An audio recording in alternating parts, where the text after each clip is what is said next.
Hello, second grade Smarties, and welcome to our new module in Wit and Wisdom, our reading series that we do. So, we are moving on to a new module. We are done talking about the impact of change during the season of fall. So, we are actually moving on to the American West. And we have a new Bitmoji classroom. So go ahead and start looking around our Bitmoji classroom and think about some things that you are seeing. Okay, so as you are looking at that, I want you to open your ears to hear what our big pizza question is going to be. And our big pizza question is, what was life like in the West for early Americans? I'm going to read that again. This is our big pizza question.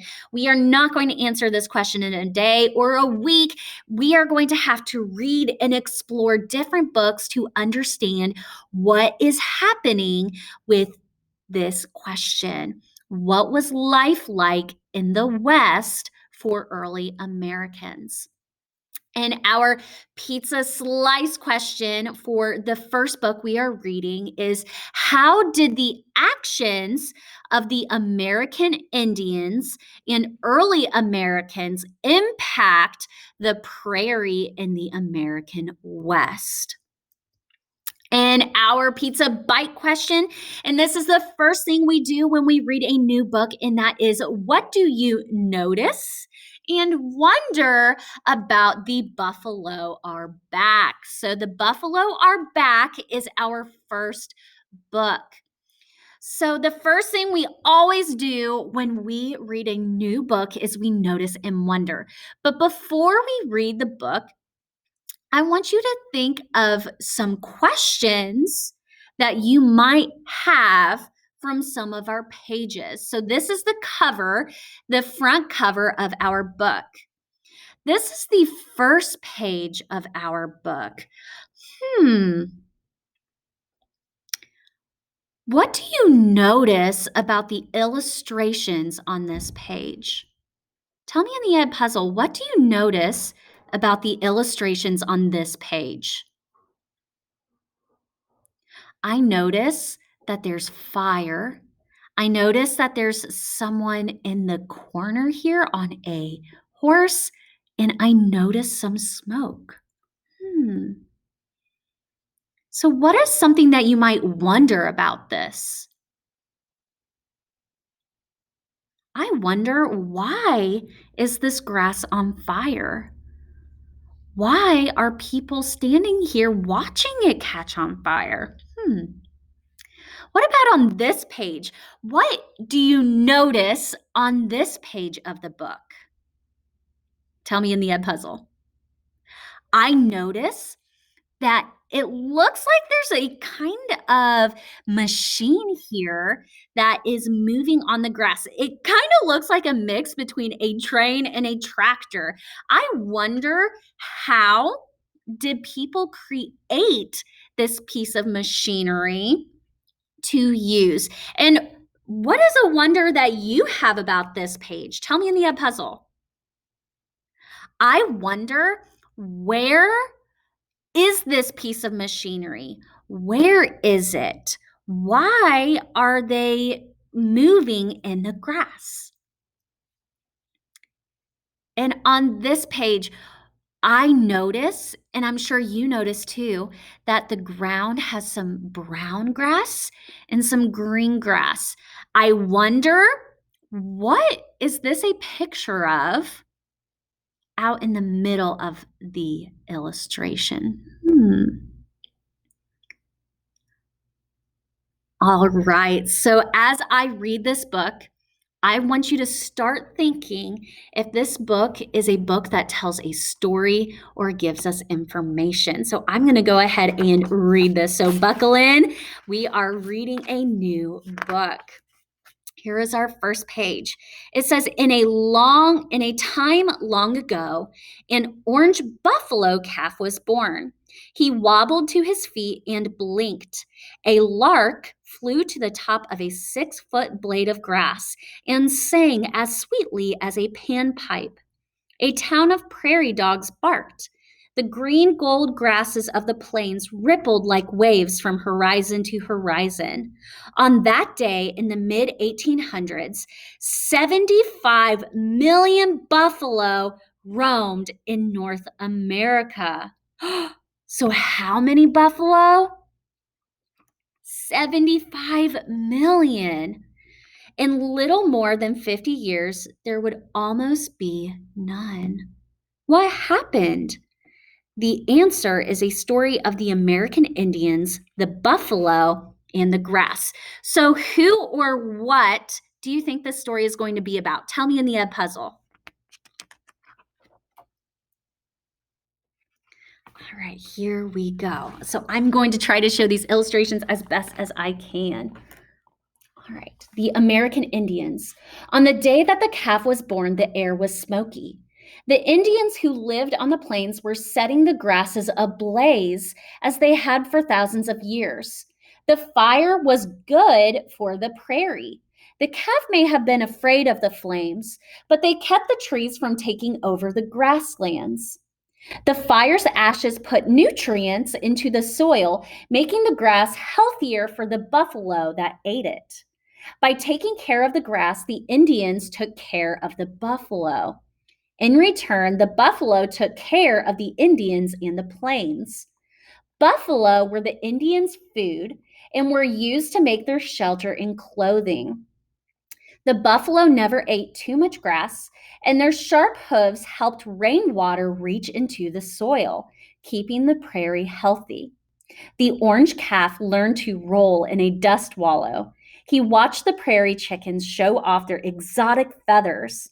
From the Mississippi to the Rocky Mountains, and from the Gulf of Mexico up into Canada, the buffalo herds grazed the Great Plains. The buffalo. In the mid 1800s, change came to the plains. First, it was white fur hunters. They stacked the beautiful buffalo hides in pointed canoes and sold them east for profit. Then the American explorers came, who shot many animals for fun. Buffalo make good targets for the hunters because they are big and often stand still. But it was settlers from the east and the American government that killed almost all of the buffalo herds. After the Civil War, the government bought huge tracts of land from the Indians. They forced many Indians to go to reservations and sold the land to settlers. Families from Europe and the East Coast rushed west to settle the rich Black Prairie land. But there was trouble on the plains. The government broke its treaties with the Indians. So the Indians fought back and won several battles against the United States Army. Then the government saw another way to defeat the Indians. Soldiers and settlers were encouraged to shoot every buffalo they saw or drive whole herds over cliffs. Without the buffalo for food, shelter, and clothing, the Indians could not survive on the plains. Most of the last wild buffalo went down in dust and gunfire. Said the great Sioux Chief Sitting Bull, who defeated General George A. Custer at the Battle of Little Bighorn, a cold wind blew across the prairie when the last buffalo fell, a death wind for my people. And the settlers soon discovered a death wind for the prairie. The grass. With the death of the buffalo, the Indian wars were over. The settlers faced a new fight, the Battle of the Grasses. Over the eons, the prairie grasses had adapted to the Great Plains' frequent droughts by growing tough roots to hold in moisture. These roots were wide and deep and held the rich soil in place. The buffalo's sharp hooves in the Indians' prairie fires had helped keep the grasses healthy, but the new settlers did not understand the importance of the grass. Early settlers were ranchers and cowboys. They brought fences and cattle to the plains. The cattle did not roam, so they ate too much of the grass within their fences. Their flat hooves packed the earth. Air and rainwater no longer reached into the soil. Later, settlers wanted to farm the land, So they tore out the grass and planted crops to sell. Steel plows and steam tractors, oh, so this was a steam tractor, were invented to conquer the grassland, and the great plow up began. Wheat, corn, and soybeans were planted. These crops have shallow, fragile roots. At first, the crops flourished in the prairie's sunshine and timely rains. New railroads carried the harvests to distant markets. Now, not one orange buffalo wobbled to its feet. The larks that had once eaten the insects living in the grass did not sing. The prairie dogs were silent. Without the buffalo, without the grasses, and without the Indians to care for them, the prairie was in danger. The settlers would soon learn why. Drought came as it had before. Billions of grasshoppers swept down on the plains. Long ago, when drought came and grasshopper chewed the healthy grass, the plants would grow back. Their tough roots always survived. But when the fragile crops were chewed by grasshoppers, nothing grew back. Suddenly, the grasshoppers laid eggs and flew on. The farmers replanted their crops. They didn't know they had begun to destroy the prairie.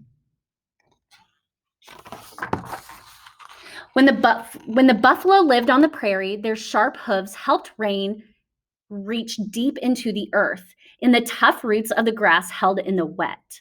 Now, no moisture remained in the soil. The farmers' crops withered and died. In the 1930s, the plowed earth finally crumbled to dust. The wind eroded the land, picking up the dust and boiling it into terrifying black clouds. The clouds rained dirt. Barns, farms, houses, and towns were buried beneath the dust. People coughed, choked, and grew ill. Many died. Hungry and penniless, plain farmers and townsmen packed up their belongings and sold their worthless land to the government. The prairie soil had blown away. The land was no longer rich. The farmers climbed into old cars and left. The great plow-up had been a disaster. In just over 50 years, it had destroyed the buffalo, the protective prairie grasses, and the Indians who had cared for both. What could be done to save the prairie? The Prairie Comeback. In the beginning of the 1900s, Americans elected a president who had once been a hunter on the Great Plains. He knew and loved the land and wanted to protect it for future generations. Nature-loving President Theodore Roosevelt especially wanted to save the buffalo. He was very fond of the great American grazer with its humped back and shaggy coat. So he sent out scouts to look for wild buffalo. The scouts came home with nothing. All the scouts but one. A naturalist named W.T. Hornaday looked and would not give up. On a tip from a Crow Indian, he rode his horse into a secluded meadow in Montana, a place that had been hidden away from the world. There before him grazed 300 buffalo. A little orange calf wobbled to her feet and blinked. A lark flew to a blade of grass and sang as sweetly as a panpipe. There had been 75 million buffalo on the plains. Now there were 300 left in the wild. People who understood the land, led by Hornaday, knew that buffalo had to be saved. The president helped. Roosevelt established the National Bison Range in Montana and made it illegal to shoot buffalo. Over the years, more land was set aside in western states for the great grazing herds, which were beginning to grow. Thanks to Roosevelt, the orange calf in Montana romped with the other calves and rolled in the dust. Her herd grew in many numbers. Many were sent to national parks and wildlife refuges that had been established to start new herds. As the dust storms attacked farms and cities, the government worked to save the prairie. Farmers were taught to plant and grow crops in curves instead of straight lines. The contour plowing helped to prevent dirt from blowing away. Government workers planted trees with deep roots to hold moisture in the soil and break the wind. When the rains returned, farmers planted grass between their curving rows of corn to hold the soil in place. Crops flourished again. One day, a young girl walked into her house in Kansas waving a 6-foot blade of grass. "Where did you find that?" her father asked. "That's buffalo grass. It's been extinct for years, or so we thought."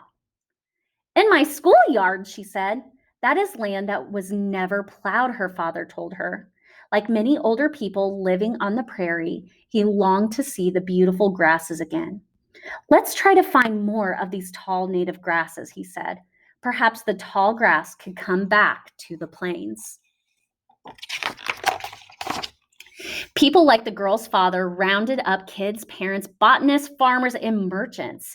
They searched the places the plows had never reached: graveyards, old railroad beds, and crumbling fence rows. There, they found small stands of the native grasses: bluestem, gamma, bunch, and buffalo grass. They raised them and sowed the seeds on abandoned farms and public lands. The grasses flourished tall and graceful. Groups that work to protect nature purchased 30,000 acres where native grasses had been grown. This nature preserve in Oklahoma is called the Tall Grass Prairie Preserve. Into the tall grass, they released 300 buffalo. So remember, we talked about how I noticed that and wondered what this was? Those are the 300 buffalo. One morning, not too long ago, a young man just out of graduate school galloped his horse across the prairie preserve, counting buffalo for the buffalo census. Suddenly, he reined in his horse. An orange calf wobbled to his feet and blinked. "Welcome, little calf," the Wichita Indian youth called. "You are America's 200,081st buffalo." A lark flew to the top of a 6-foot blade of grass and sang as sweetly as a panpipe. "The buffalo are back." All right. So that was our new book. Now, I want you to take a second to think about 2 things that you noticed in this book. What are some 2 things that you saw or heard over and over again in the book? Tell me in the Ed Puzzle. So I noticed that the West went through lots of changes over many years. I also noticed that the number of buffalo went from really big to really small. What are 2 questions that you have about our book? So remember, those questions start with who, what, when, where, why, and how. So I'm going to think out loud. As you are thinking about your wonders, I wonder what happened to the prairie dogs when all the buffalo were killed. I wonder what happened to the prairie dogs. I also wonder, why did the American Indians leave the West? I wonder, why did they have to leave? In the Ed Puzzle, I want you to tell me, what is one wonder that you had while you were listening to this book? All right, so we are going to move on to a poem called Buffalo Dusk, written by Carl Sandburg. This poem talks about the disappearance of the buffalo in the American West.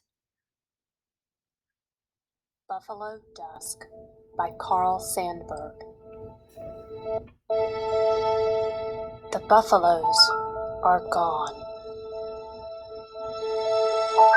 and those who saw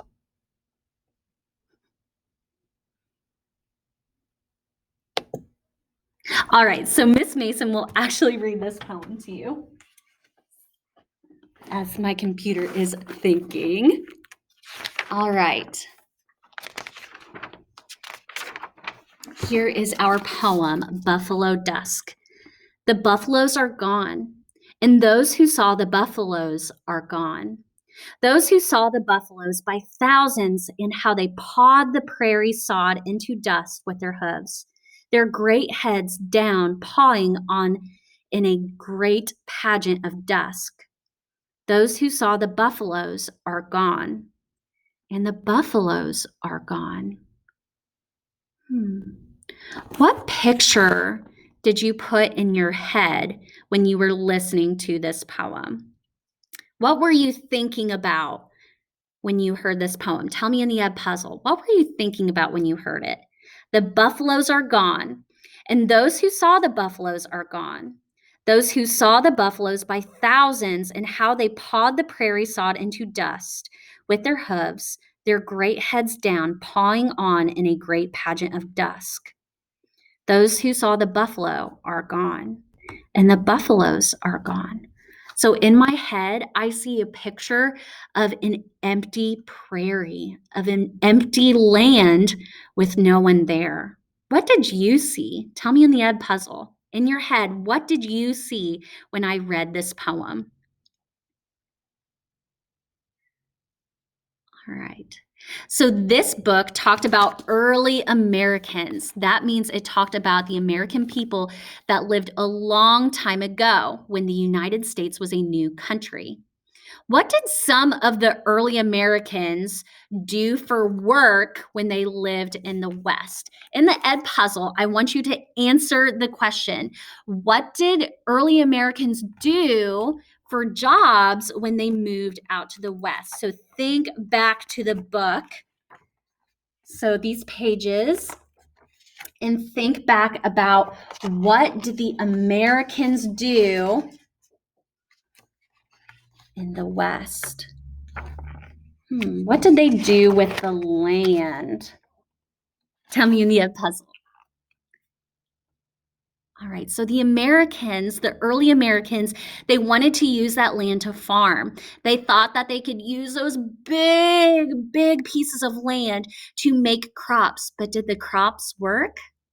No, the Native Americans that lived in the West knew what the soil needed, the ground needed, what the animals needed. So as we explore this book, I want you to think about change. I want you to think about what people do and what nature do during times of change. All right, Smarties, we do have a deep dive, but we are going to hold off and do that tomorrow because this was a longer lesson.